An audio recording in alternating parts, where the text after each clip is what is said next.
Hi, I'm Debbie Georgatos, and this is the Speak Up America Network. Today, I invited my good friend Lorie Medina here, and the reason I did, I want to talk about the Tea Party. And I'll tell you, the main reason I want to talk about it is I feel frustrated about how many people, I think in America, don't have a good impression of it. They think it's full of people who are uninformed or in some other way, off track in their political views of America. So the reason I invited Lorie, because she is among the people around the country, really, who started working actively to build Tea Party groups in America. So, Lorie, why did you start doing Tea Party stuff? Thanks, Debbie. Thanks so much for having me on today, and especially to talk about Tea Party. The Tea Party is such a dear passion of mine. And for me, it was really my calling into politics for the Tea Party.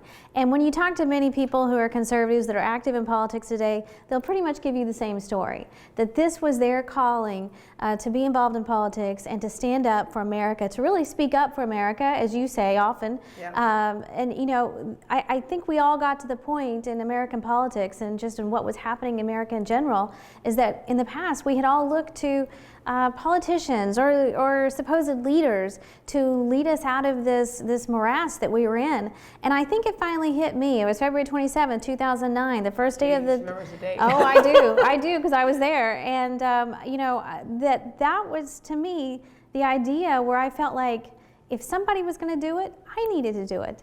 And not necessarily me, but all of the me's out there, that we needed to be doing something to turn our country around, not wait on a leader or some elected official, but that we needed to be doing something. What were the issues that made you say we have to turn America around, though? Well, that was the time frame when Obama had been elected, and the issue du jour, which later we're going to find out it truly was going to be issue du jour of his presidency, but at the time it was the stimulus bill, and it was the idea of spending hundreds of millions of dollars on some billions of dollars, that was going to be just absolutely nothing and basically paying back his cronies. And that was the first thing that really kind of brought everybody together, of the idea of we've got to stop this right now. Well, I'm glad you brought up that history of it. I recall in 2009 the growing recognition that the Democrats were really going to try in Washington to essentially take over the healthcare system, sure, to create what, they don't like to call it that, but it's socialized medicine in America. And I really thought that the conservatives, the Republicans in Congress, would stand up and fight it. And it is true they didn't vote for it. There were no Republicans who voted for socialized medicine in America, which is what Obamacare is. But they didn't fight with the passion and the arguments I expected to hear out of them. I expected to see them do everything possible, pull out all the stops. And that was the reason I began to see there needed to be a groundswell, a grassroots feel in the country that said, we're going to stand up for what America is supposed to be. We aren't socialist. We don't have big government bailouts. Especially, we don't have big government bailouts of corporations that really should receive the consequences of their own conduct. We just had it was just a recognition that the politicians weren't going to fight at the level I hoped they would fight. Absolutely, and that goes back to my point is that we need to be the people that stand up and speak up for America and do something to stop this, because that our leaders, they weren't going to. And back in those early days, Debbie, and even now today, the Tea Party is much aligned from the left and from the right. I mean, from the GOP, the party politics, and from the left. I mean, the left said early on that anyone in the Tea Party, if you were a Tea Party, you had to be racist, because the only reason you would be saying these things is because you're against our dear president, who's African American, and so who was newly elected, and so that you had to be racist, and that was the only motivation, reason for doing and going to these rallies and holding up these signs. And then on the right of the GOP, I mean, they were very much against it because they felt like the Tea Party was usurping their power.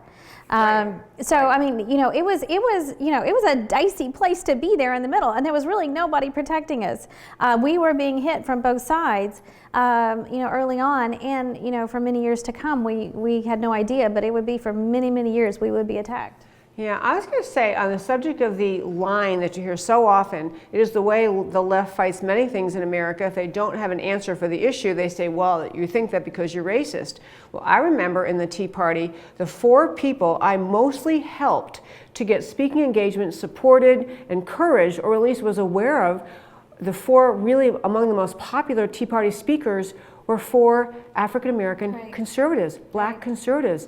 Alan West, Michael Williams, Pastor Stephen Broden, and Katrina Pearson. 4 black Americans who were early on very active in the Tea Party. And I think that should be the answer to anyone who says, oh, it's just a racist movement. It is a pro-American movement. And the other point you made I wanted to respond to, you were talking about how the GOP and the Democrats were against it. It's still kind of true today. Yeah. Oh, that there are many people in the GOP, and the kind of attitude is essentially we in the GOP or the RNC, we set the talking points, we set the tone, and this group of people called Tea Party or conservative activists, you're not supposed to mess with the message. We tell you, and this idea of somebody else is bringing forward pro-American messages and conservative messages and challenging when sometimes the GOP doesn't stand up.